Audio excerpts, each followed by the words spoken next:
Hani bugün baktığımız zaman gerçekten hani gerek uyuşturucu olsun, gerek fuhuş olsun. Hani bugün halkımızın içine giren en büyük illettir, en büyük hastalıktır. Hani bu hastalığı birebir sahabeler olarak biz yaşıyoruz. Hani her köşeye baktığımız zaman yani gençlerimiz ellerimizden kayıp gidiyor.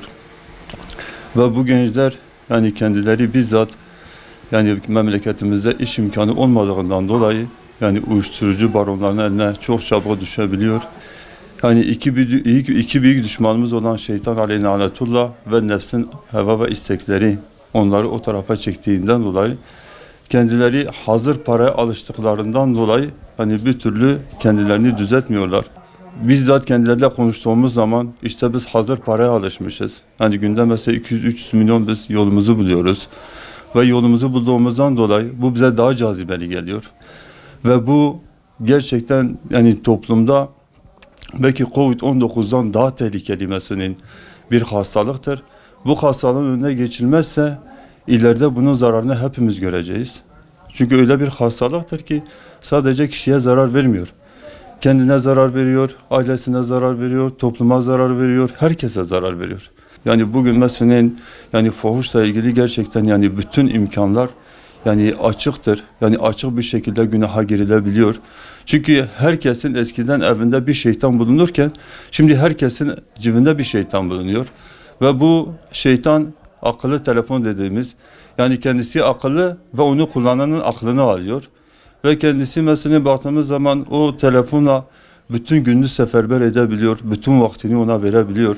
İşte buna bir an önce çözüm bulunması için yani bu telefonu bizzat kendi ailemize, çocuklarımızdan uzak tutmamız lazım. Kendi mesela gençlerimize uzak tutmamız lazım. Yani bugün sadece ofiste değil. Bugün mesela Sur'a baktığımız zaman yani bir zamanlar Sur'un 4 kapısında abdestsiz içeri girilmediğine biz bizzat mesela okuduğumuz için buna şahitiz. Ama bugün bakıyoruz ki Sur'da yani daha abdestsizi bırak yani abdestli insan mesela bulmak biraz sorundur meseledir. Yani bugün sadece ofiste tek değil. Bugün mesela Sur'un da birçok otellerinde bu fuhuş işleniyor ve bu fuhuş işlendiği zaman da bunun da bizzat devletin haberi var. Yani devletin en büyük meselenin bu insanlara mesela zarar vermesinin sebeplerinden biri fuhuşu serbest bırakmasıdır. Yani bugün mesela fuhuş yani 18 yaş üstü olursa bizzat polis gidip onu yakalarsa bile hiçbir meselenin yasayı işlem uygulamıyor. Yani bunun da en büyük nedeni baktığımız zaman gerçekten yani devletin bunu serbest bırakmasıdır. Diyarbakır gibi mukaddes bir şehir, Mekke Medine'den sonra en çok sahabenin barındırıldığı bir il. Bu ilde böyle bir şeyle anılması bizi çok üzüyor. Gerçekten de ne diyebiliriz? Çünkü bu fuhuş Cenab-ı Allah Kur'an-ı Kerim'de de estağfirullah diyor وَلَا تَقْرَبُ zina. Yani zina yoluna giden şeylerden de bile yaklaşmayın. Zinayı yani teşvik edici yollara bile yaklaşmayın. Bırakın zina yapmayı. Yani zinaya sevk edecek bile yollara yaklaşmayın buyuruyor Yüce Allah'ın bir emri gereği. O yüzden bizler Müslümanlar olarak kesinlikle buna karşı olmamız lazım. Ne olursa olsun hani Peygamber Efendimizin hadisi şerifi gereği bir gayrimeşru bir şey gördüğünüz zaman elinizle düzeltin, yoksa dilinizle, yoksa kalbinizle buğz edin ve sevmeyin. وَلَا تَكُنْ خَامِسًا فَتَهْلِكَ diyor. Beşincisi olmayın, sen hilaktasın diyor. Allah korusun. Biz de elimizden geldiği kadar dilimizle en azından söyleyelim. Buna karşıyız. Bu bizim Diyarbakır'a yakışan bir şey değildir. Tabii ki yetkililerin yani bu zaten kanunca da suç olan bir şeydir. Bu bırakın yani ilahi kanunun dışında şu anda ülkenin resmi kanunları gereğince de bu suçtur, bu fuhuş. Bunlar mutlaka bu kanunsuzluğun üzerine gitmeleri gerekiyor. Bunu bir an önce bunların üzerine gidip bunları bertaraf etmeleri gerekiyor.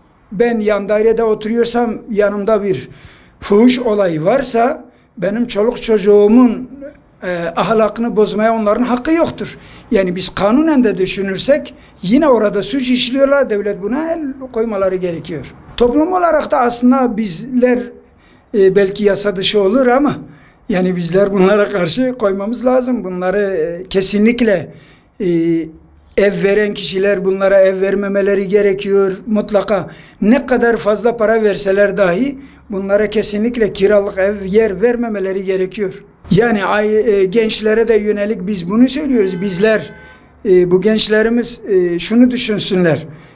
Atalarımız, ecdadımız elhamdülillah biz onlardan kalan torunları olarak bizler İslam aleminin evlatları olarak bizler bu bizi yaratan Rabbimizin emrine karşı gelmememiz gerekiyor ve bu tür yollara da bu gençlerimiz kesinlikle tevessül etmemeleri gerektiğini düşünüyorum. Türkiye'de de, Diyarbakır üzerinde de, İslam ülkeleri üzerinde de çok projeler yürütülüyor. İngiliz Casusun İtirafları diye bir kitap var. Türkçe'ye de çevrilmiş. Yani o casusun anlattığına baktığımız zaman diyor ki biz giderdik. Her birimiz 7 kişi, her birimiz ayrı bir ülkeye gönderildik. Ve o ülkenin tam dilini iyi öğrenmiştik ki yıllarca eğitimi gördük ki kimse bilmesin yabancıdır. Ve oraya giderdik diyor oranın alimleriyle, önde gelen kanaat önderleriyle bizler irtibata geçiyorduk. Bunun hevesi ne üzerindeyse, mal üzerinde, mülk üzerinde gerekirse affedersiniz onlara karı bile buluyorduk. Onlara ne yapıyorduk? Biz diyorduk tefrikayı yaratalım. Yani İslam'ın arasında bir tefrika yaratalım. Bir şey çıkarsın, bir yük çıkarsın. Bunlar yani eskiden beri İslam üzerinde yapılan planlar, projeler var. Ama ben inanıyorum ki inşallah bunlar başaramayacaklar. Başarı Allah'ındır. Allah'ın kanunu yürüten kişilere inşallah başarı nasip olacaktır. Yani başka bir şey değil. Yani bizim Diyarbakır bu tür şeylerle anılması bizi çok üzüyor. Keşke bu tür şeylerle anılmasaydık. Sahabelerle benim kendi köyümde 33 tane sahabe metfun. Yani o kadar ki şeydir. Diyarbakır'ımızda 500-540 kişi hatta deniliyor. Sahabe metfun. Kendi köyümde diyorum ya 33 tane sahabe metfun. Bunlar yıllarca böyle yaya gelerek herhangi bir imkan böyle yok. İmkansızlıklar içerisinde yürüyerek gelerek Allah i'la-i kelimetullah için çalışmışlar. Bizler ne yapıyoruz? Biz de oturduğumuz yerde bile çalışmıyoruz.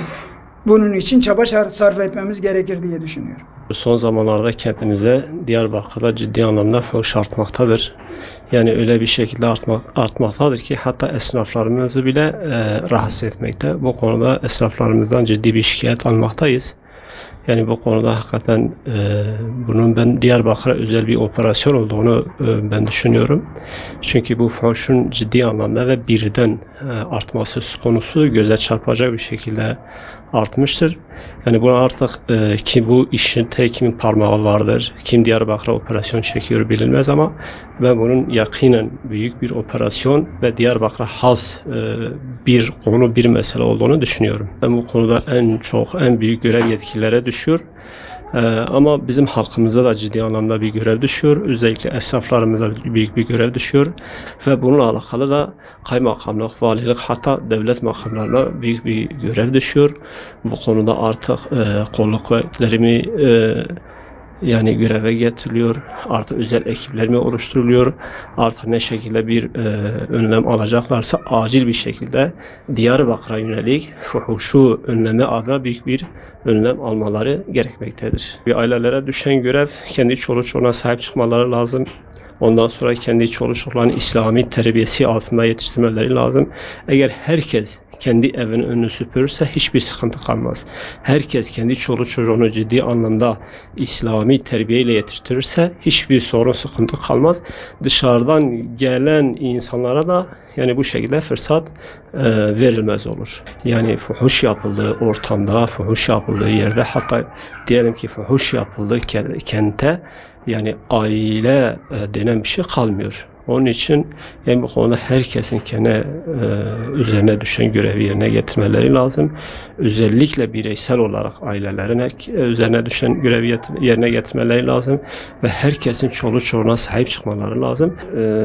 Devletin de bu konuda büyük bir adım atması lazım. Yani adımın en büyüğü vatandaştan gelmesi lazım. Çünkü dediğim gibi herkes kendi çapında, kendi etrafında bununla mücadele ederse Yani topyekün bir şekilde organize olması lazım. Halkımızın, ailelerimizin organize olması lazım ve kesinlikle bu illeti Diyarbakır'ımızdan def etmemiz lazım. Biz eğer bu illeti Diyarbakır'ımızdan def etmezsek Allah muhafaza, Allah korusun, yarın öbür gün komşumuzun içine, yarın öbür gün evimize kadar gelir. Hakikaten bu vakalar Diyarbakır'ımıza yakışmayacak vakalardır. Peygamberler şehri Diyarbakır'ımıza yakışmayacak vakalardır. Yani hep beraber biz sivil toplum kuruluşları olarak ve halk olarak birleşip bu melaneti def etmemiz lazım. İlimizde, şehrimizde, Diyarbakır'ımıza yakışmayan, mahallelerine, sokaklarına yakışmayan, çok böyle tahribatı oluşan bir şey olduğu için biz gerçekten üzgünüz ve bunu durdurmak, bunu engellemek ya da bunu ortadan kaldırmak için elimizden geldiğince çalışmak her Müslümanın üzerine farz. Nasıl ki Efendimiz sallallahu aleyhi ve sellem bir kötülüğü gördüğünüzde ya elinizle ya dilinizle ya da imanın en zayıf noktası olan kalbinizle buğz ediniz diye buyurursa bizler de aynı hissiyat içerisinde bunu elimizle düzeltmeye çalışıyoruz ancak yetki ve imkanlarımız buna müdahil değil. O yüzden daha çok yetkililere seslerimizi duyurmaya çalışıyoruz. Fuhuşun yayılmasının sebebi aslında zinanın açtığı yollar olarak görülüyor. Allah-u Teala bize Kitab-ı Mukaddes'te, Kur'an-ı Kerim'de sadece zinayı yasaklamıyor. Zina en büyük 3. günah olarak dile getiriliyor. Zina toplumda öyle tahrip edici etkileri var ki bu yüzden Allah Celle Celaluhu sadece zinayı yasaklamakla kalmayıp bize zinanın yollarını da kapatmamız gerektiğini söylüyor, bildiriyor. Çok büyük bozgunluklara uğramaması için toplumun, ailenin bu hususta da bizim Rabbimizin dediğini yerine getirirsek inşallah güzel şehrimiz Diyarbakır'ımız da gerekli yerine kavuşacaktır diye tahmin ediyoruz. Yani bu işin eskisine de bakarsak aslında cahiliye döneminden beri devam eden bir mesele. İnsanlar maneviyat duygularıyla ne kadar yükselmişlerse o zaman azalmış bu iş. Hatta belki de işte bazen kaybolmuş. Ama ne yazık ki ne zaman biz Kur'an'dan, sünnetten, maneviyat alanlarımızdan geri çekildikçe bu işler artmış. Ve şöyle bir şey diyebiliriz. İnsanlarımız bu alanları terk ettiği için, yani bu alanlarla ilgili çok meşguliyet taşımadıkları için bu onlarda da bir gevşeklik oluşturmuş. Dolayısıyla insanlarımıza bu şekilde içerisinde bulunduğumuz durumu yaşamak durumunda kalıyoruz. Bizim toplumun en önemli taşı aile. Aile nasıl parçalanabilir? İşte sizin söylediğiniz en önemli mefhumlardan bir tanesi bu. Hatta bizim medeni kanunumuzda, yani bizim yasalarımızda zina suç değil ama 2004'te şu andaki hükümet tarafından zina suç olmaktan çıkarıldı. Hatta bunun 2018 yılında da Cumhurbaşkanımız bir yanlış yapıldığını, o zaman Avrupa Birliği süreci gereğince böyle devam ettiklerini dile getirdi. 2004 nere? 2018 nere? Şimdi geldik 2021'e. Avrupa Birliği'ne girmiş bulunmamaktayız. Ama bu olaylar devam ediyor. Bu şeyler devam ediyor. Bırakın yani insan İslami duygularıyla bu işi eliyle düzeltebilecek kişilerin başa gelip ondan sonra da yani bu işi açıktan, yani devletin resmi kanallarıyla yapan kişilere böyle kaçamak şekilde mücadele etmesi yakıştıramıyoruz biz. Dolayısıyla da bu insanların dikkatini çekiyor. Acaba bizim insanlarımız bu meseleye önem verseydi, bu işi yapamayanlara destek verirler miydi? Dolayısıyla bizim Anadolu Gençlik Derneği olarak da hedefimiz milletimizi bu hususta şuurlandırmak. Herkes tarafından işte bir kötülük olduğu zaman herkes bir şey söyleyebilir. İşte şunu şöyle yapalım, bunu böyle kaldıralım, bunu böyle yapalım diye. Ama bizi yaratan Allah, yani onun ne dediğini önümüze koyarsak aslında onun söyledikleri şeyleri yaptığımız zaman en iyi yaramızı, derdimizi bilen de o. Ona göre de çözüm oluşturmuş. Yani zinanın önüne geçmek için zinaya yaklaşmayın demiş. Zinanın önüne geçecek, işte mesela size söyleyeyim ya, bunu Türkiye'mizde özgürlük adına bir sürü demeçler veriliyor bununla alakalı. Bir sürü yazınsal görsel açıklamalar oluyor. Hatta yani internette işte bir sürü bu şekilde kötü yayın yapan siteler mevcut. Televizyonlarımızda bir sürü ahlaksız diziler vesaireler çekiliyor. Bizim buna ulaşmamamız lazım. Bizim insanlarımızın bunlara ulaşmaması lazım. İnsan nefsidir. Dolayısıyla onun önüne seddi ve rais dediğimiz şey burada devreye giriyor. Kapatmamız lazım. Oraya giden vesilelerin önlerini kapatmamız lazım. Bu da bununla ilgili halbuki bizim kurumlarımız da var. Onları doğru işletebilmek lazım. Çalıştırmamız lazım. Ahlak Büro Amirliği diye emniyette bizim kurumumuz var. Sağ olsunlar. Onlar da çalışmalarını yapıyorlar ama daha fazla gayret göstermeleri için neler yapılabilir onlar koyuyor. Rütük diye bizim bir televizyon üst kurulumuz var değil mi? Yani Rütük'ün bazı programlara karışmaması bizi çileden çıkarıyor. Gerçekten biz çok üzülerek, yani birçok insanın evinde televizyon var, birçok insanın evinde internet var. İnternette o sitelere ulaşamama noktasında yetersiz kalıyor çalışmalarımız. Biz bunları istiyoruz yetkilerimizden. Burada zinaya yaklaşabilecek o hususları kaldırmasını. Bir de resmi kanallarla bu işi yürüten yerler var. Yani biz %99'u Müslüman olan bir ülkede yaşıyoruz. Ama ne yazık ki genel ev diye Türkiye'nin birçok yerinde evler var ve bu işten devlet para kazanıyor ya. Devlet bu işten vergi alıyor, memuruna bu maaşı veriyor. Ne kadar üzücü bir şey yani. Bizim bu meseleleri millet olarak iyi takip etmemiz gerekir. Bu işle ilgili kim canı gönülden samimi bir şekilde hareket ediyorsa bedel ödemek zorunda, bedel ödeyecek. Ve bu şekilde de Müslümanların desteğini alacak inşallah, daha güzel işler yapmaya çalışacak. Bir de kusura bakmayın, şöyle bir husus var Osmanlı Mecelle'de. Defu mazarat celbi menfaatten menafiden evladır. Ne demek bu? Sıkıntılı şeyler, sıkıntılı, kötü, zararlı şeylerin defi, yani ortadan kaldırılması, hayırlı işlerin yayılmasından önce gelir.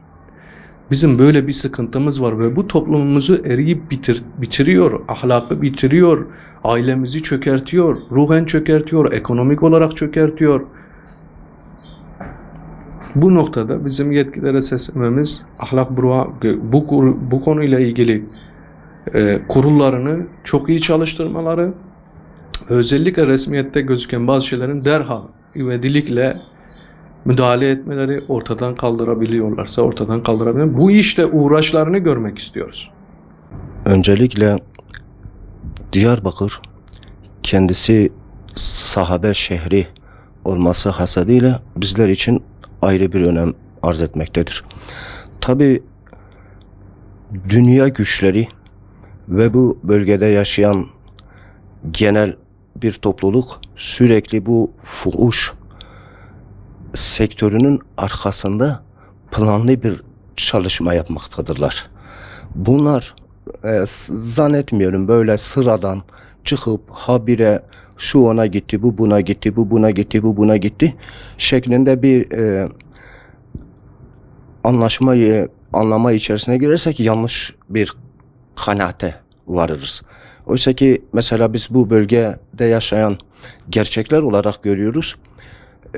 Yakın tarihimizde Sümer Park'ta belirli bir kitle bunlara sahip çıkarak, özellikle bu LGBT taifesine sahip çıkarak bunlara etkinlikler. Tabii her şeyden önemlisi, bunun daha evvelinde Avrupa devletleri bunları aramıza kanunların güvencesinde sokmaya çalıştılar. Yani bunları öncelikle kendileri bir muhafaza altına aldılar. Ondan sonra nedir?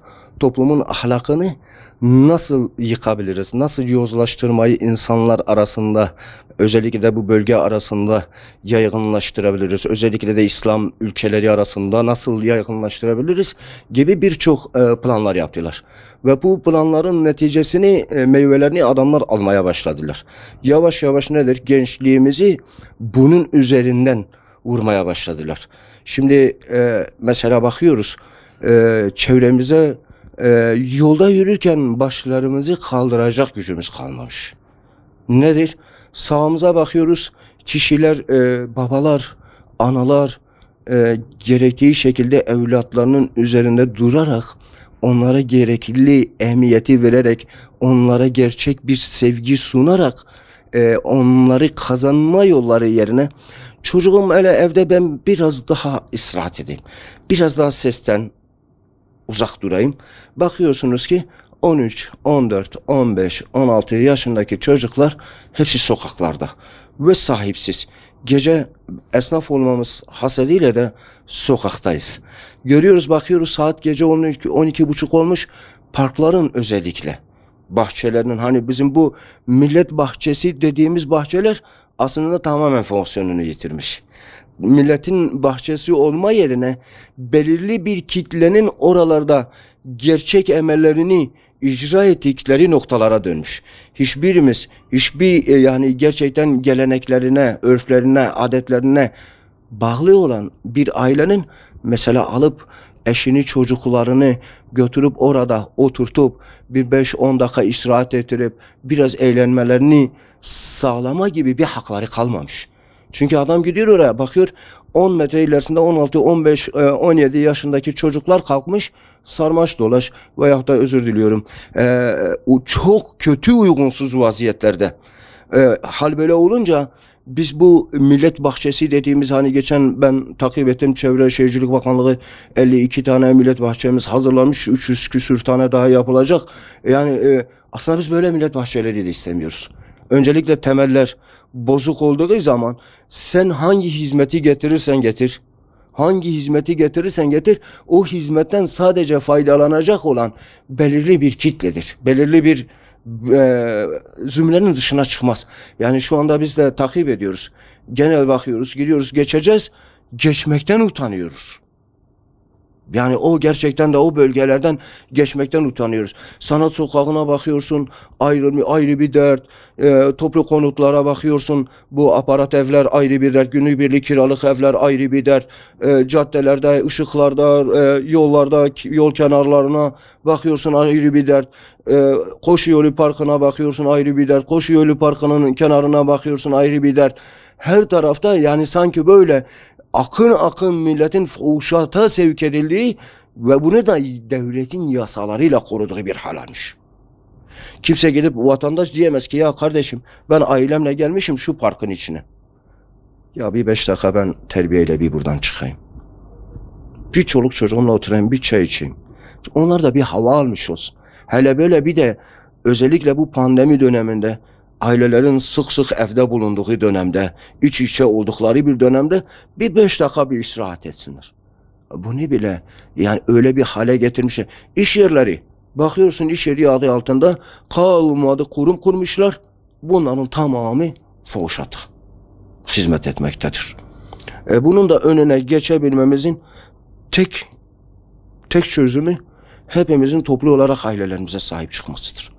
Yani bu Diyarbakır'da bu bahsini ettiğimiz bu fuhuş bataklığı sadece dışarıdan gelmemiştir. Dışarıdan 3-5 tane insanın getirdiği bir şeyse bugün eğer binleri almışsa ve rahatsızlık verecek seviyelere ulaşmışsa demek ki bunun içinde bizim halkımız vardır.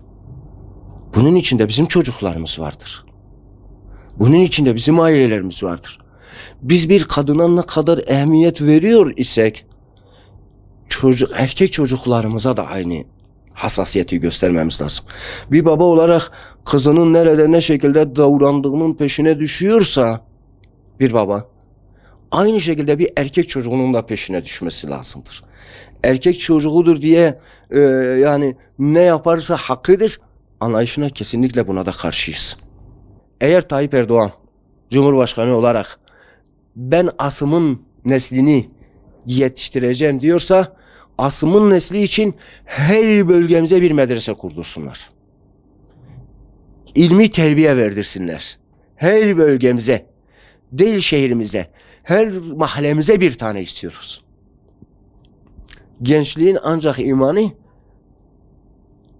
sağlam ellerde şekillenir. Yoksa böyle şöyle bir gençlik merkezi ben orada açayım, şu gençlik merkezi orada açayım, şu gençlik merkezi orada açayım. Karma bir eğitim sistemiyle ben Asım'ın neslini yetiştirmeyi hayal ediyorsam hayalde kalır. Gerçek Asım'ın neslini yetiştirmek istiyorsa her bölgeye ilim, her mahalleye, nasıl ki ehli küfür her sokağa, her yere bir tane kendi kalesini inşa ediyorsa Asım'ın neslinin kalelerinin de olması lazımdır. Yani gençliğini sahiplenecek. Sahiplenilmeyen bir gençliğin sahipleri başkaları olur. İnşallah İhya olarak da bizim sürekli en büyük endişemiz, en büyük derdimiz toplumumuzun imanını selamette görmek. Hani Üstad Said Nursi rahmetullahi aleyh diyor ya, toplumumun imanını selamette görsem cehennem alevleri arasında yanmaya razıyım.